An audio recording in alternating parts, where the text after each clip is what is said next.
Ang aking kaibigan ay isang magsasaka, si kaibigang Silvino Marcial.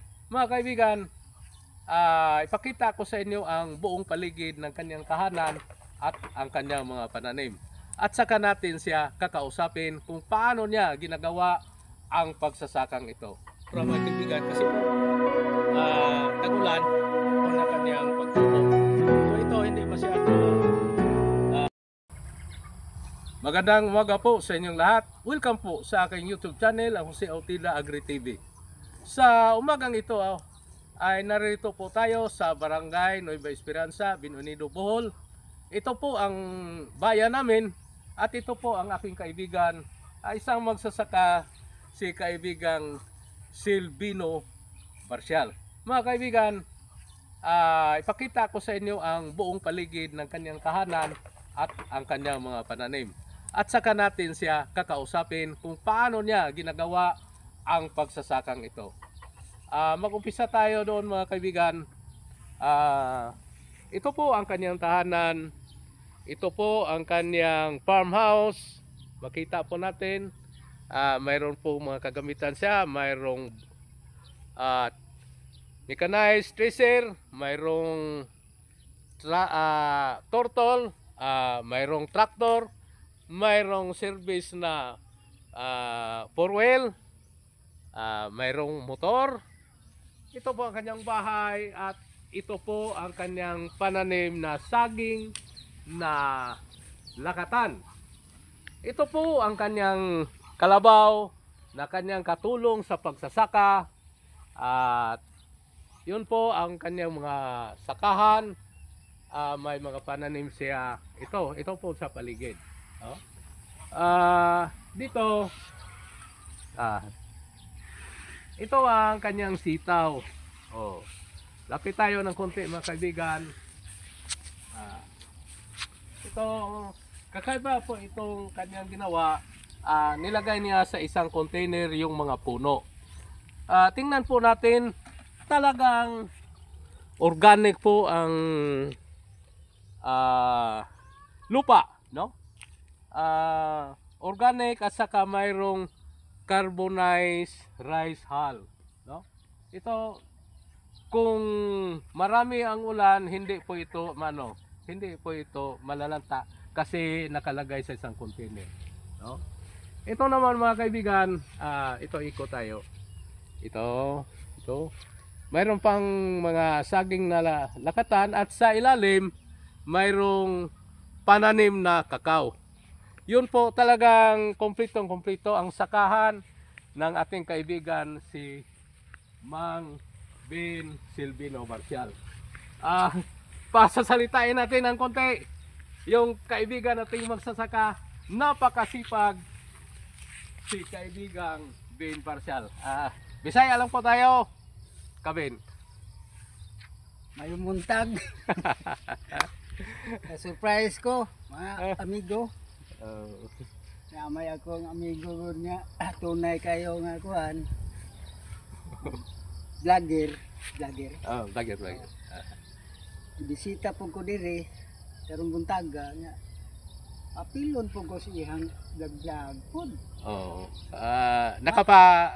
Nakapa-inspired po ang iyong ginawa, no? Ang gibuhat sa ato igsuon, makapadasig yun natong mga mag-uuma nga hinaot unta ato ning sundugon sa tibok palibot sa atong gipuy-an nga umahan o atong balay, naa jud unta tay makita nga mga tanom aron nga matagkaron og unya naa tay makwartahan.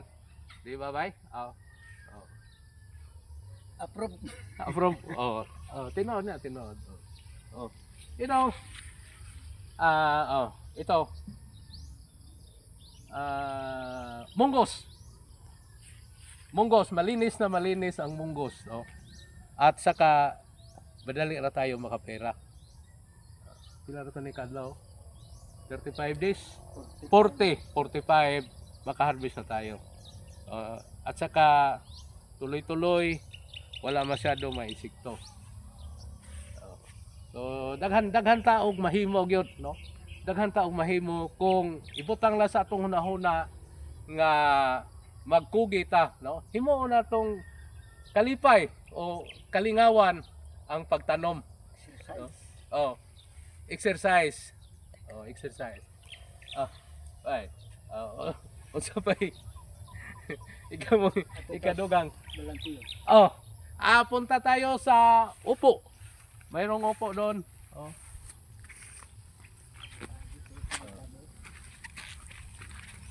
Galing mong carbonized rice for yourself. Sige lang ang kunin mo, pundo. Oh, Talagang organic po ito mga kaibigan. No? Ito ang kanyang inimbak na carbonized rice hull. may halo na karaban man. Oh, Karabaw man yun. may halo na Carabao manure. Oh, dami. So talagang organic yung pamaraan ng ating kaibigan.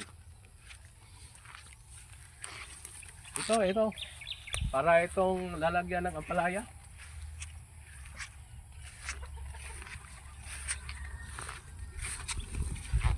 Ito, sibuyas dahonan. Ito, sibuyas na dahonan. Oh. Ito ang ganda. Ganda na ano. Upo. Unsa man pakatay rin nimo? Hindi na patay taas. Wala Oh. krisis. Ito mga kaibigan, oh. Ang taba. No? Paggagapangin lang ito sa lupa. Oh. Yung upo napakabilis magbigay ng pira. No? At saka mahaba ang buhay kung nakagapang sa lupa. Oh. Mayroon pang ano doon, munggos. No. So ito, yung ano natin dito mga kaibigan, yung aral nating mapupulot dito. Gawin natin yung kaugalian na masaya tayo sa ating pagtatanim. Oh, mayroong okra pa doon. Okay.